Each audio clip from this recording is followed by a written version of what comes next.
So I won't really remember anything we already said. So it's going to be like we're doing it fresh. It's like Perfect. early Alzheimer's, the gift that's going to keep giving. An Etch-a-Sketch, one of those where you just sort of shake it. That's it. Yeah. I am a human etch-a-sketch. Thank you. What a Well, great. Can I use that? you can if you remember it. A good one. So, what would you like your name to be? Because you have a few different on the Zoom and YouTube. Do you want me to go by your stage name or your real name? What would you like? Well, so my stage name is my real name. So it's Alexis Cristaldi. The only thing that's Alexis Helena is my personal Facebook because I don't want jobs finding me.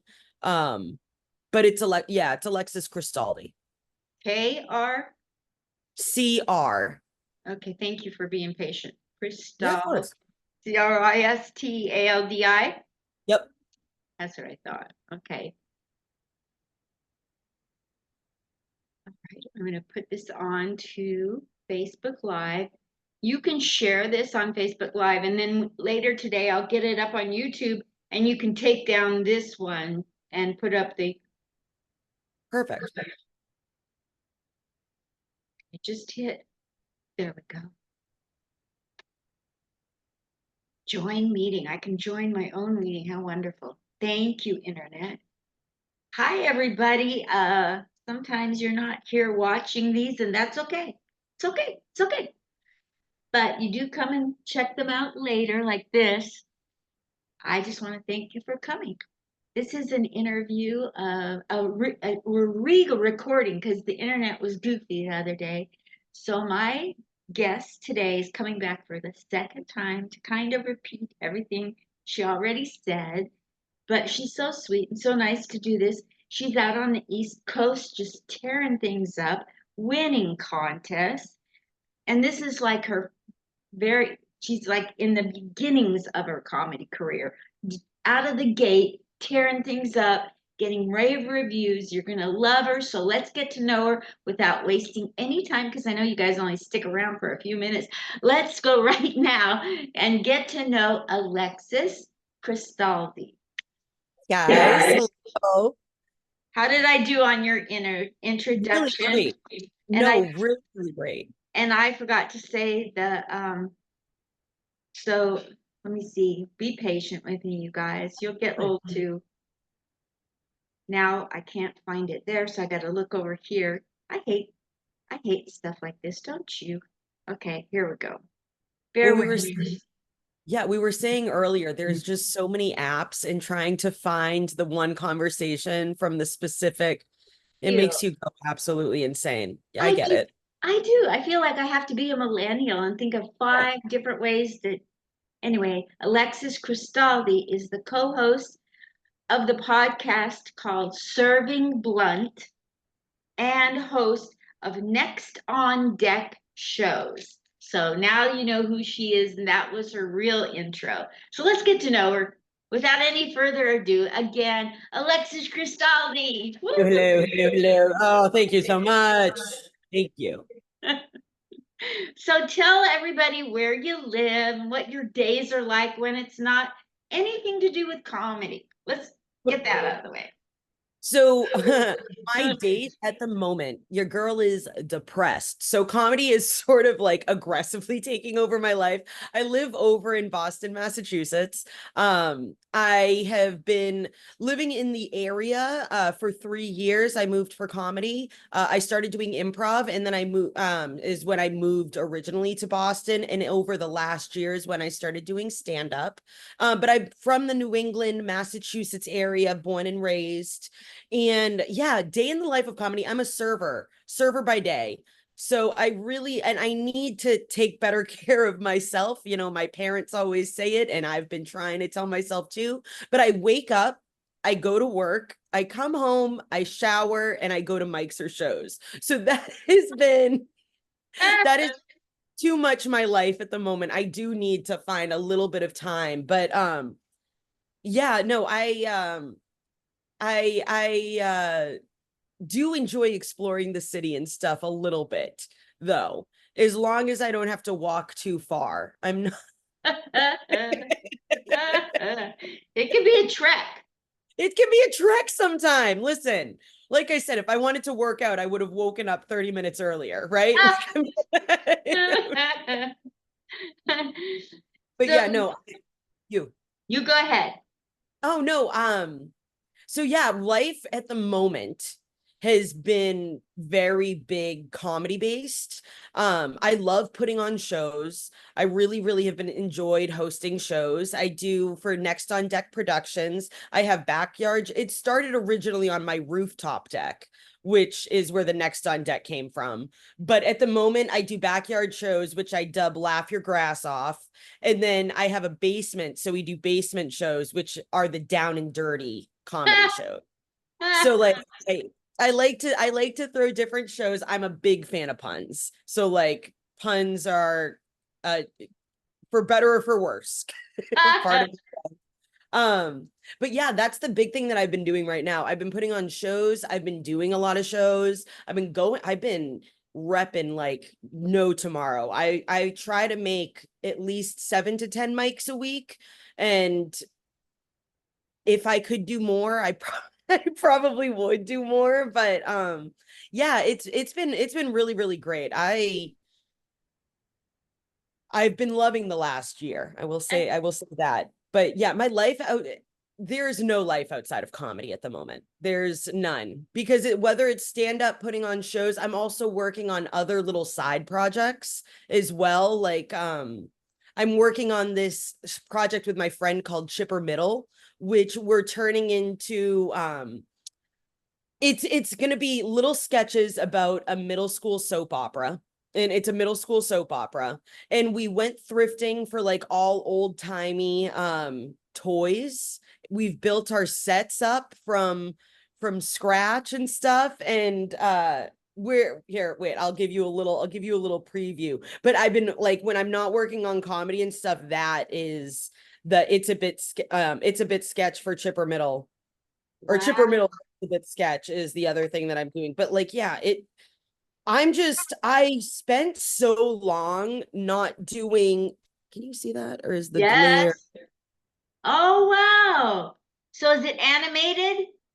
So they're like toys. So yeah, we're gonna make it into like video sketch stuff, but it's been something that we've been working on over the last year, and it's been such an amazing creative outlet, and just built writing the scripts, building the sets, figuring out just who these characters and what this world is has been so much fun.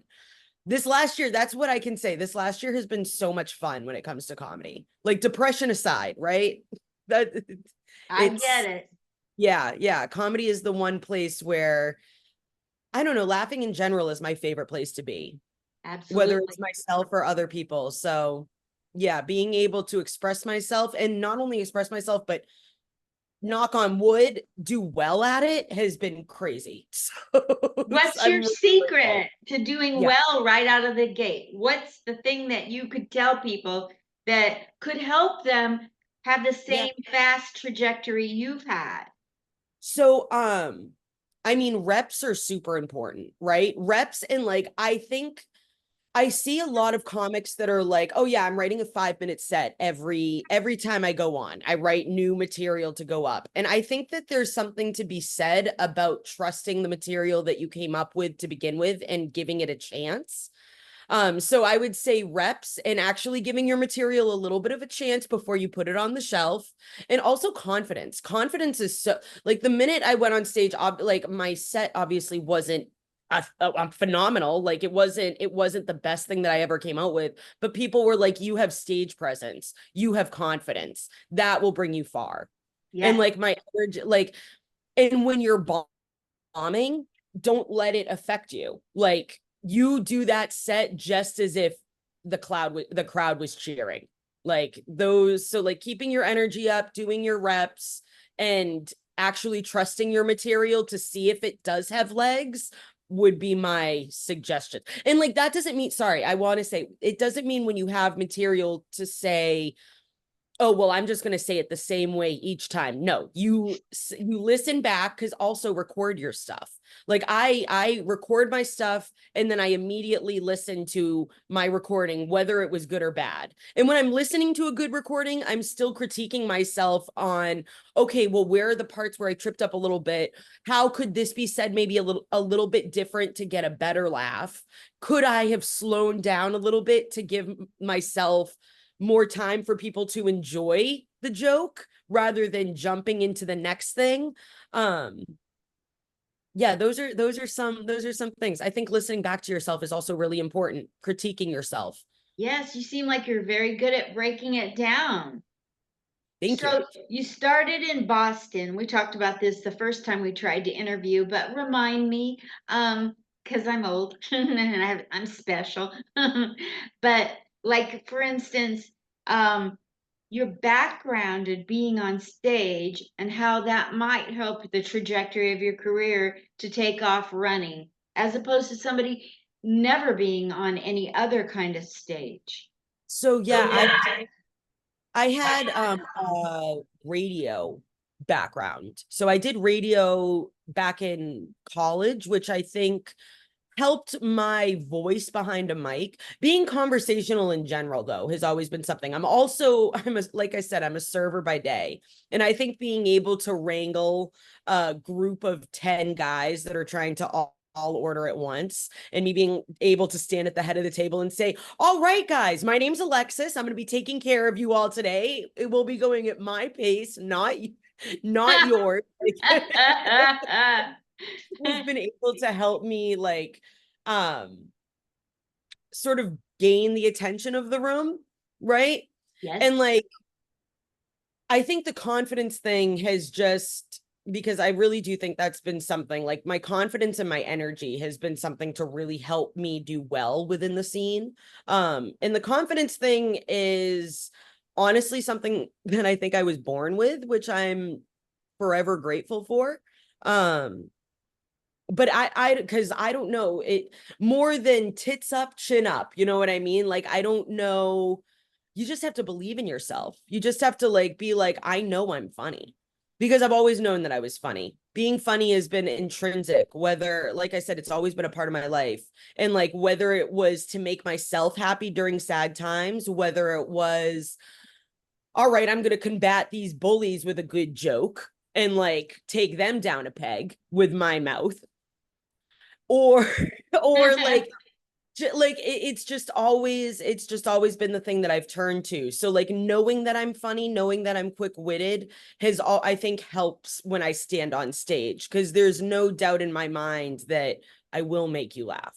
It's like Wow, the thing that I've been gifted with. It's that's my gift. amazing. Amazing. So some people, when you're watching other comedians, can you tell instantly who's lacking confidence, who could really use confidence to make their material better? Are you able to see that? Yes. I mean, I feel like yes. I feel like yes. It's like posture is huge. You ever noticed when comics will, like, if there's a back wall, when they gravitate towards the back wall and like all of a sudden they're like stuck to it, like things like that, like step forward, step into the crowd. If you feel yourself moving back, stop yourself, step forward into the crowd and make eye contact with people, make them pay attention to you. And I forget who I was listening to, but there was somebody that had such a great point of view, which was, don't pay attention to the people that aren't laughing. Pay attention to those that are. Because even if it's one or two people, they'll laugh, then the people around them will hear them laughing. So hopefully they'll listen to be like, well, why are they laughing? And then the people around those 4 or 5 people will join. And before you know it, you have 15 to 20 people when originally you had 2. So it's, Like yeah, you just, that. you just got to trust yourself. You just got to trust yourself. Confidence in general is so important. It's hard. It's hard to be confident, but just it's having that trust in yourself, I I know think. Gladys, we're going to both go to Gladys Simon on Thursday. And Yes. one of the main things that Gladys told me the very first time she met me like 6 years ago, she said, trust that you're funny. You're funny. Trust it. When you're on stage, just be yourself and trust you're funny. And I hear that tape whenever I go on stage. I'm hearing Gladys Simon in my head.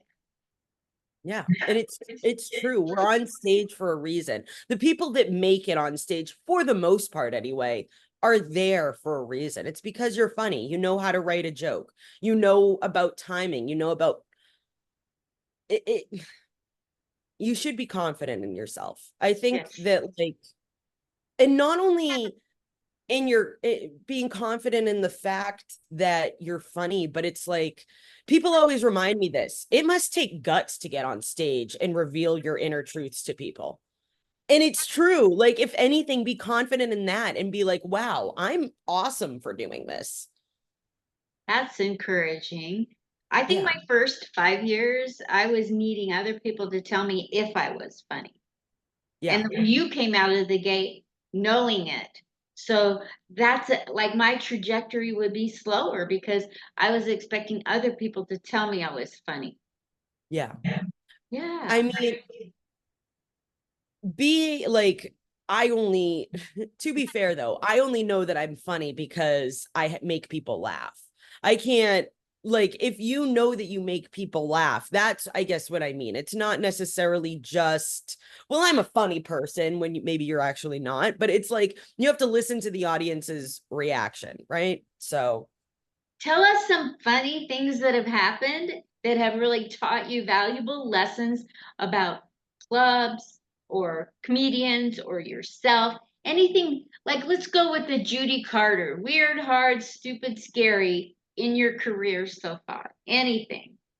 um, the first thing that comes to mind, there was this heckler. So I have a blowjob joke in my set. And when I did this joke, now mind you, this heckler was the whole mic was just making comments at everybody's set. So it was sort of like when you went on, it was like, okay, what's he going to say about mine? This man, I swear to God, I made my joke. He stood up, came onto the stage, and stood behind me for like Oh, 5 seconds, and I had to stop and look at him and just say excuse me, and then like just continue on with my set. But that was a scary, weird scary, weird moment that I hated, that I absolutely hated. um wow. yeah, no, horrible, horrible, and scary because I don't know if but like the people at the mic didn't do anything about it, like That which I didn't like. Like, if people are going to get physically involved in my set, please remove them. Please remove them. Like, that's not okay. Um so that was, yeah, that was a scary moment. Let me think about any weird, um oh God. Off the top, you think I can think of anything right off the cuff? No. I'll tell you, Um, I can tell you some. yeah, you tell me one. You tell me one while I We had, think. in Portland, Oregon, we had a comedy club called Harvey's. They're now closed, but we had at Harvey's we had a host of the open mic who was on the spectrum. In other Yeah. words, he wasn't always aware of the surroundings or the people, and his sometimes he'd have hit and miss introductions. It was just Mhm. that's a spectrum, and you get a Yeah. spectrum of life from him. So the whole entire length of the building was glass windows, and it looked out on the most amazing scene. It was all the homeless people of Portland, Oregon were on the other side of that window. So when we were doing our jokes, we were looking at homeless people. Yeah. Right. And I mean, the audience was looking at homeless people and we were trying to make them laugh. Like it was a setup to fail. Yeah. Yeah. So Mr. For sure. Yeah. So Mr. on the spectrum is, he sees some homeless people out there getting ready to fight. So he bangs on the window to tell them not to fight, but they took it as come on in and beat us up. So they came in with broken beer bottles to beat us up. Oh my God. Yeah, no, I have nothing like that. Are you kidding me? That was the last time Oh, he was the host. yeah, that would make sense. Yeah, that checks. I haven't had anything like that. I'm like, yeah, this one time I mispronounced this guy's name, and that was kind of embarrassing. That was kind of embarrassing. Oh my God. Well, when you're 73 like me, you'll be able to top anybody's stories. You know, you'll be, oh, that's I nothing. have to write them all down. Yeah, no, thankfully I haven't had any like besides that one open mic that really freaked me out. But besides that, I haven't had too many weird encounters. I will say at that open mic, I shouldn't bash it because it genuinely is it's my favorite mic that I do. It's at the end of the week. Well, for us anyway. In Boston, we don't have Friday and Saturday mics. It's just those days are reserved for shows. So like the mic that I'm talking about, it ends on Thursday nights. It is like the lighting of it just feels so warm and welcoming. All the comics go there. We all grab a drink. We're all outside smoking, enjoying each other's company. And then the other half of the room is where the like mic is actually happening. And it's just the best camaraderie mic, but also the drama within this mic. Like it is a mic that you're guaranteed dinner and a show because somebody is always getting into a fight in it. It's like every 2 or 3 months, something is popping off. Somebody is getting beaten up outside, thrown out. The other week after this mic, okay, so a girl was drunk and she was getting into her car trying to leave and almost hit my car. Then when I'm inspecting the damages, she like jumps out, starts yelling at me, then starts leaving. Then and I tell her, I'm like, you can't leave. I'm like, don't like she was clearly intoxicated. And then she like I was and I think I she got mad at me because I was telling her what to do. She was like, "So do we have an issue?" And I was like, you hit my car." She speeds out. Then 2 minutes later comes back around, honking, beeping, yelling at me out the window, then speeds off again, then speeds back around and gets out of the car, drunkenly starts yelling at me again, saying, "I know you fucked my man." And I was like, what is happening? What are you talking about? So yeah, that mic has so much drama. So much drama. We have a lot of drama at the mics here in Vegas. Oh yeah. There's been Oh, we're one in guy Vegas. one guy when he was in his drinking phase, he would get his nose bashed upside one side and down the other like we on a weekly basis. And he's since quit drinking and like nobody's going after it, beating Well, him I up mean, anymore. he doesn't have any more money for nose jobs. That's Yeah. how many beats up the side of the head?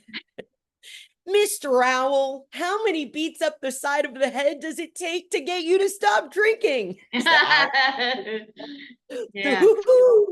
And now that he quit drinking, he's getting on really good shows, and his comedy is Yeah. like just gotten so good. Oh, Like that's I awesome. feel I understand how when you first start comedy, you need a couple drinks to get on stage. And Yeah. everywhere you go, they're pushing alcohol on you or drugs. And like I can see where you'd go down that slippery slope and your comedy material would suffer.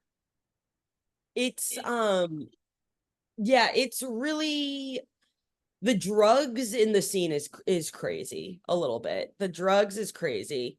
Um it's it's sort of a shame that it's just sort of like, well, yeah, it's just part of the culture. You know what I mean? Like that I feel like that sort of sucks that like people feel the need to have it in order to perform well or get through the night. I don't know. Yeah. I like being in a contest where the guys and the girls, whatever, they're going in and out all night long until they go on stage. And when it's their turn to compete with me, they're too smashed to do it. I like that. Yeah. I'm Yeah. human. I like that. That's different. That's different.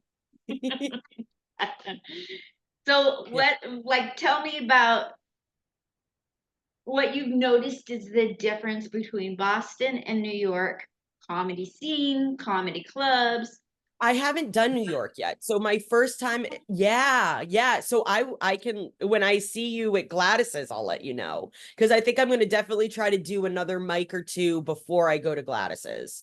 Um, We're doing a noon one over at West Side. You can join us. ooh, I would love that. Yeah, send me information. Yeah, and you go Yeah, online to F Comedy Club. I'll send you the link. yeah, please. Don't let me Because forget you. no, I won't. I'll be a hindrance. Don't not a hindrance. I'll be a pest. Um, but yeah, no, I'm really excited to go and see it.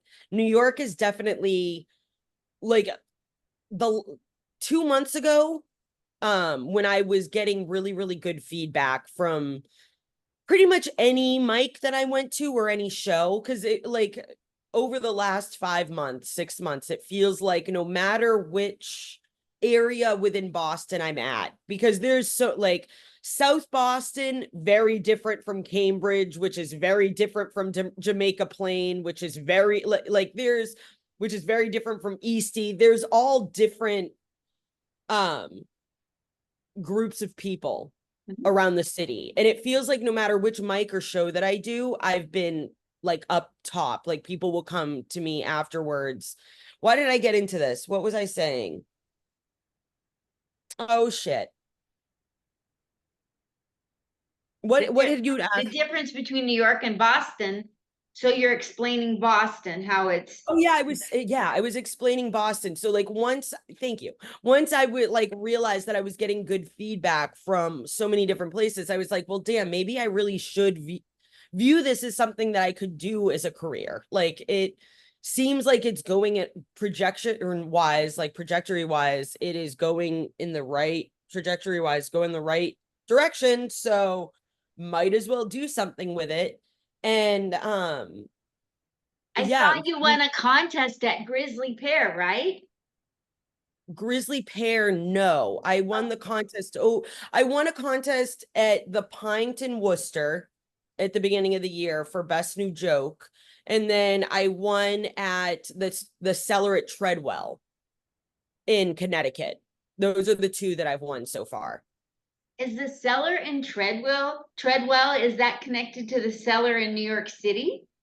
I don't believe so. Okay. I don't Well, believe. we have got to, Helena and I have to take you out for coffee after, pie or whatever, go to a diner after Gladys's. We all I would used love. to do that years ago. We'd all go out, even Gladys and her husband who passed, and we'd all Yeah. sit around and talk about each other's sets and help each Oh, I other. love that. Yeah, Yeah, no, I love a good feedback workshop session afterwards. And especially with certain jokes cuz like we'll do this here where it's like, it's just not hitting the way that I want to. What do you think I should do? What's your perspective of it? Where could I take this? Um like absolutely. I had a joke that I was doing about being 32, having baby fever, but not being ready to be a mom. So I ended up buying one of those like large newborn size Stanley mugs because the treatment of the mug is pretty much like you're taking it everywhere with you. You're constantly feeding it with water. But like it showed me I shouldn't be a mom because like I'm dropping it all the time. I'm forgetting it everywhere. And like you can't do that with a kid. But it wasn't hitting the way that I wanted it to. And like one of my friends was like, he goes, well, you say baby fever. He's like, what if you like say you went to the doctor and she diagnosed you with baby fever? You could be like, I was feeling really feverish and not feeling well, and she actually diagnosed. So I love being able to just workshop and stuff with friends and being able to do that when you have the opportunity to. Yeah. Absolutely. Has Helene told you about Joke Zoom where we get together? Yes. Because Yes. that's really great for that too. No, totally. There's I work during a lot of the times, and then I'm either at a show or I've been at a show or a mic during the times that they've been on when I get out of work, which is frustrating. The one that I know I probably could make, but I don't know if I is that 6 a.m. Zoom one. Oh, Exactly. yeah. I try to go to that one, because it doesn't conflict with anything except my sleep. But my doctor says, Literally. you need to say you're behind in bed. Well, that's my mom goes, so you won't wake up to go to the gym, but you would wake up to go to a 6 a.m. open mic.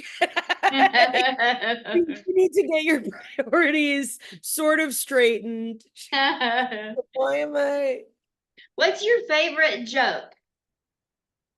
that I've written, or what do you mean? Yours that you've heard, or one that you do yourself? Either way you want to answer it. What do you have a favorite joke that makes you die laughing?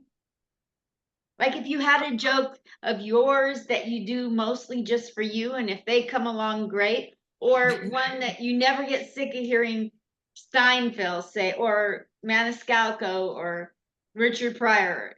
Um, um, um, I'm so bad at these. Like, what's your favorite or what's your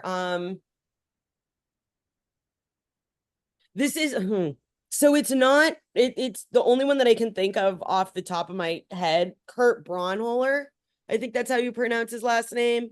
He has this joke called the sad snack, and he's like, sometimes when I'm feeling down on myself, I'll eat what I call a sad snack, and I'll read old tweets that nobody commented or retweeted.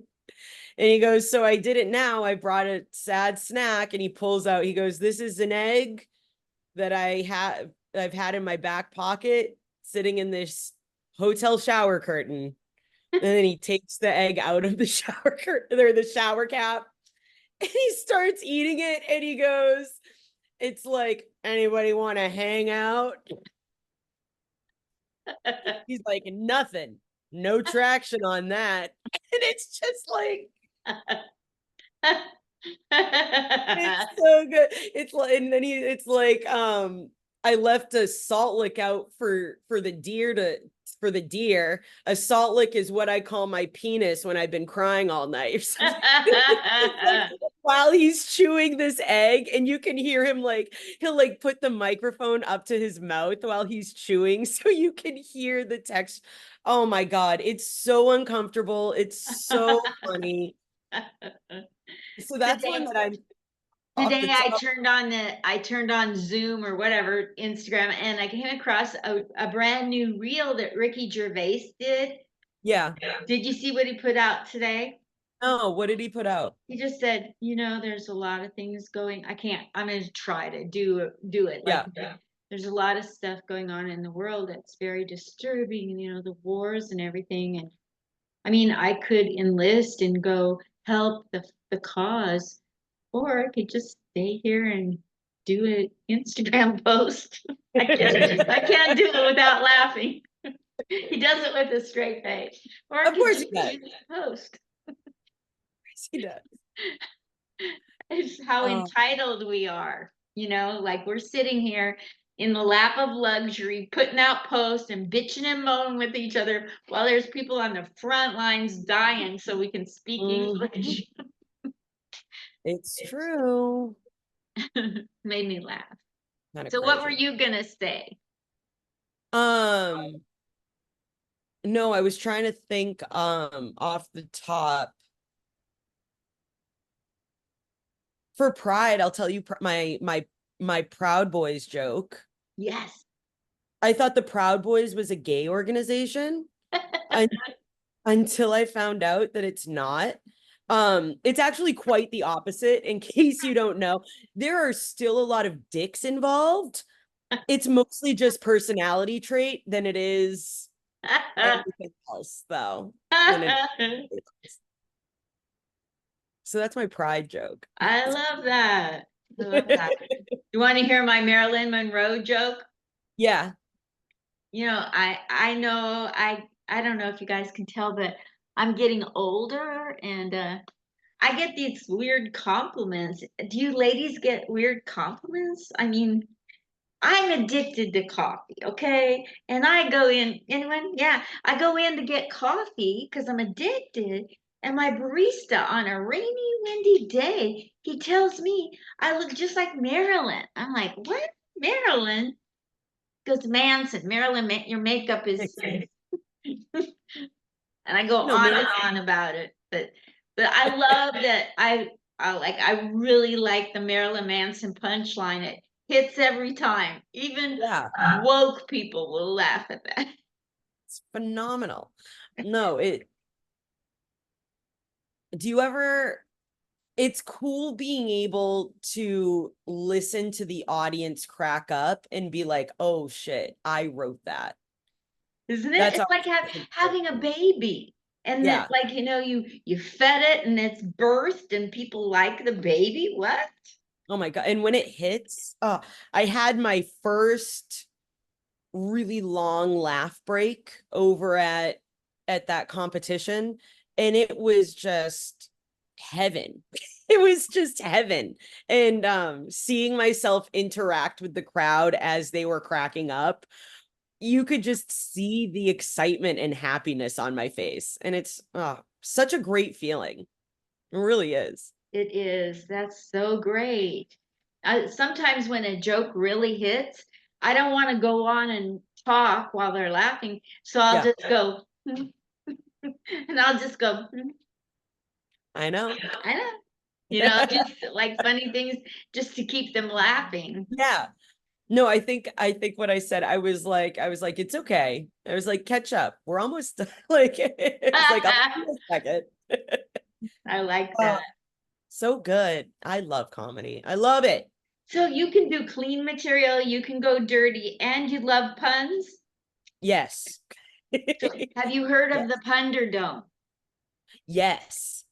So that's the first Monday of every month in Brooklyn. And Uh-huh. all you have to do is show up there and tell Fred Firestone, not Flintstone, Firestone, Fred Firestone. All you have to do is tell him you want to go up, and you're in the competition. Is it what is it the punchline has to be pun? What Anything, anything. So it can be a poem, it can be a one-liner, double entendre pun. But it's do you kind of want to like hear? seven people will be on stage, and at the exact same time, they're all given a topic. And now go for the mic, and whoever gets up to the mic and says a pun, and then you want to have come up with as many puns as you can, so the audience votes for you.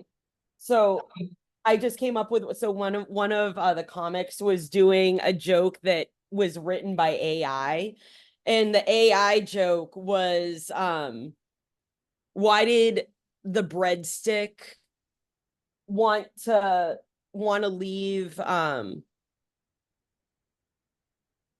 what was it? Why did the breadstick want to leave his girlfriend? Because she was a domestic abuser.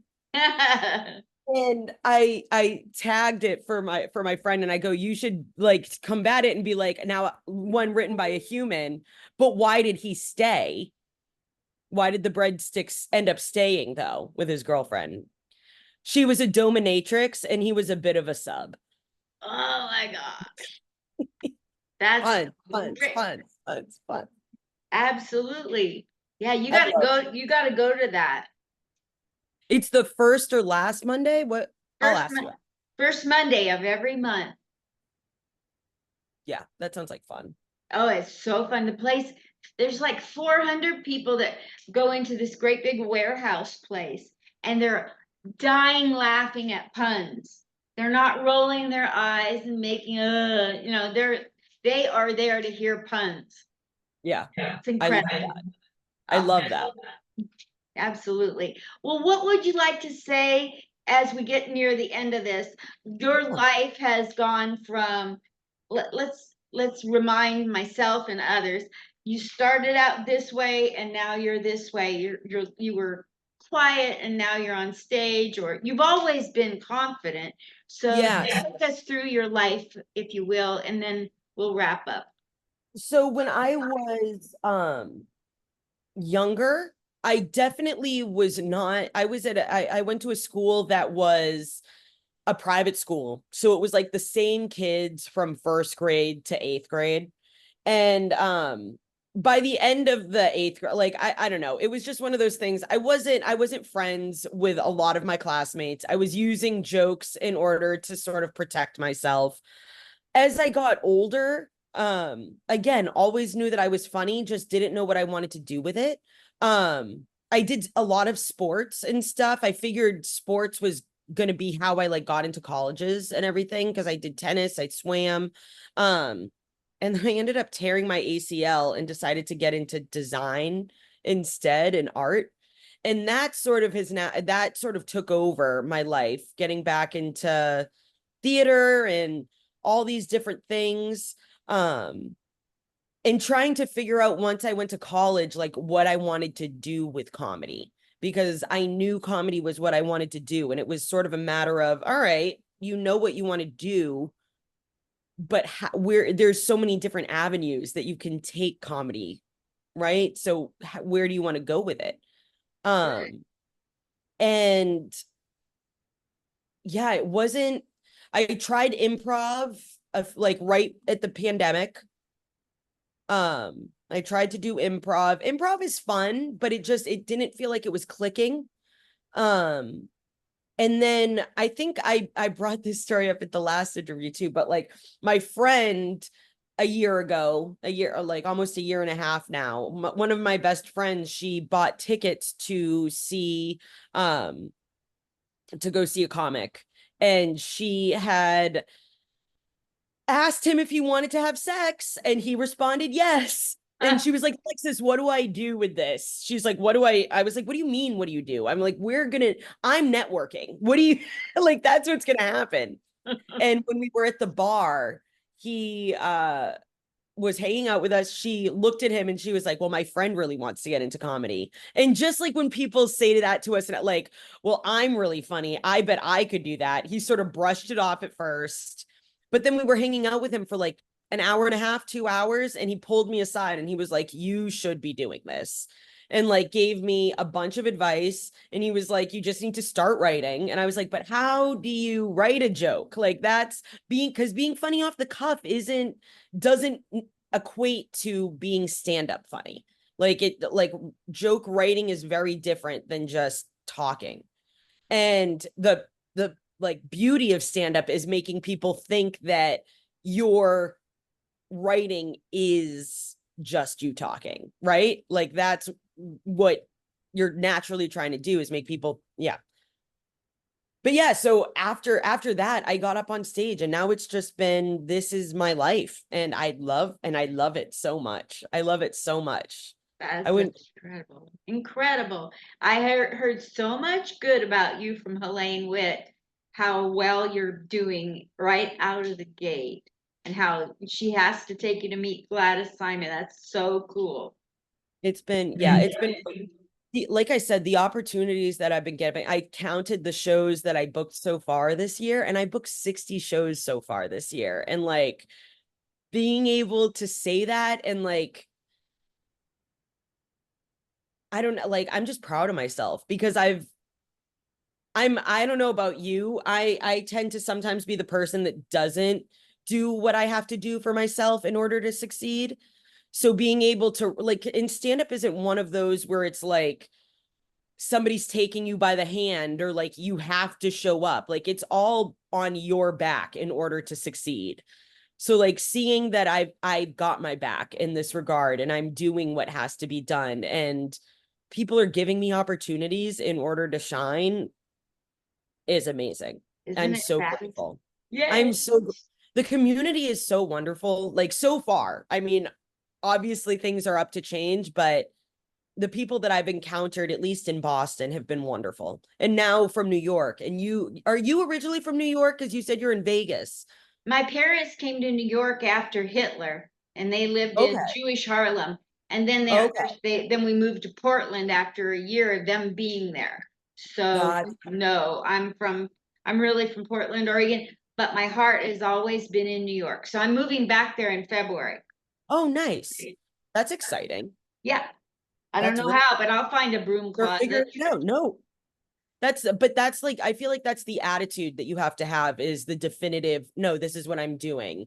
And the pieces will fall where they lie when they need to. Yeah. I And don't like, care if I have to be a doorman and stand in the turnstile all night yeah, sleeping. I don't you care got what to I do have to what you do. got. No, exactly. You got to do what you got to do. New York is, it's part of, I think a few months ago, I was saying this earlier, a few months ago, like when people started giving me really great feedback and were like, well, you should just keep pushing. We see this, like you clearly have something. I was like, well, maybe I should be doing something. Maybe I should come up with like a 5-year plan. And like, I think I want to do 2 more years in Boston, really solidify like a presence for myself and like establish great writing over here, and then do Austin possibly in 2 years and live in Austin for 3 years and then move to New York. So like New York would be my possible final destination. Super. Very smart. I I hope so. Now that makes I a hope lot of so. sense, especially the way that Boston is great for starting out comedy writing. And Yeah. then Austin is really a hotbed for right now. And then New York for the rest of your career.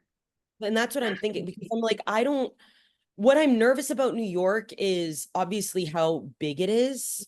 And it's just like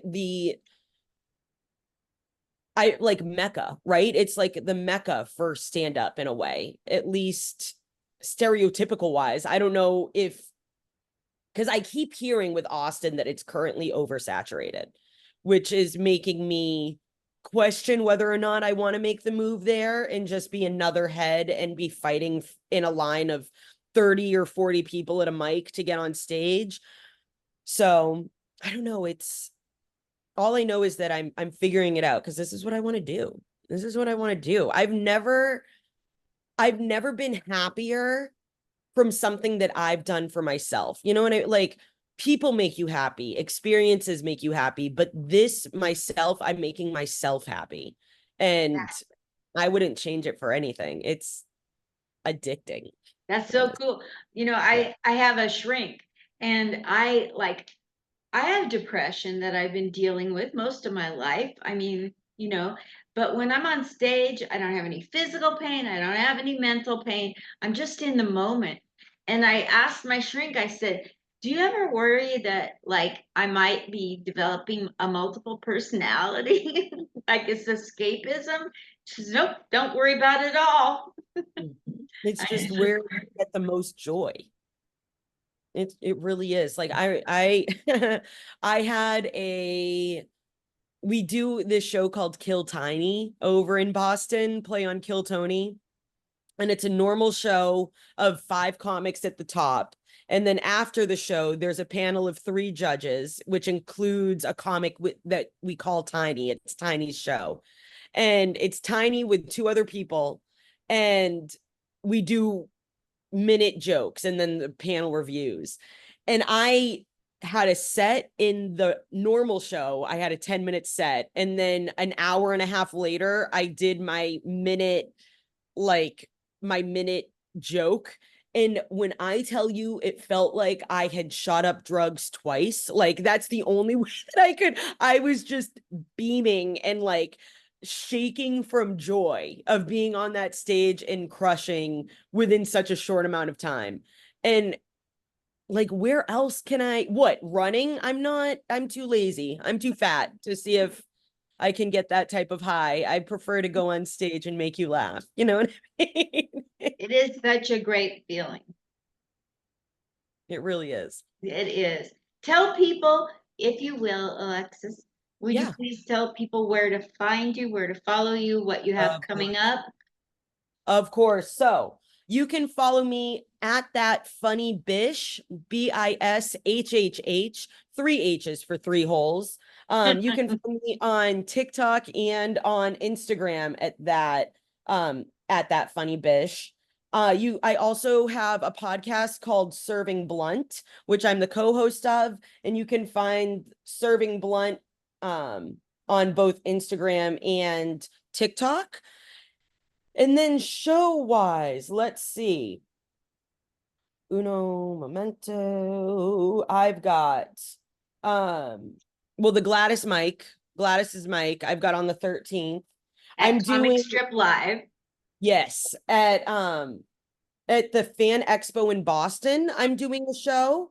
Um, Delusional Comedy in Somerville on the 20th. The Fan Expo in Boston show is on the 15th. The Friday Funnies show on the 21st in South Boston. And then one of my shows, Laugh Your Grass Off in Brookline, Mass. If anybody wants to come, just DM me for an address. Fabulous. So I have a military comedy show I do, and it's called Laugh Your Brass Off. I love that. I love that. So we're kind of neck and neck there. Well, you've been a delight to come on, and you did it twice. You guys, first time the video wouldn't go to YouTube. So she came back on. So give it up for Alexis. We're coming on twice. Yes. Thanks. So Thank you. I look It's forward to seeing your career blossom. I want to have your permission. I got to have consent these days. I'd love you to come back like every 6 months and give me an update and any absolutely, tips you've learned along the way for younger people absolutely, coming up behind you. So absolutely, I will. in a minute, I'll put up the one that comes from my YouTube. So if you would share that to Facebook and Instagram, I would love it. Of course. Thank you, Alexis. Thank you, Linda. It's been great again. Thank you so much. Alexis, Elena, you guys. Bye. Bye. See you Thursday. Yay. Yes.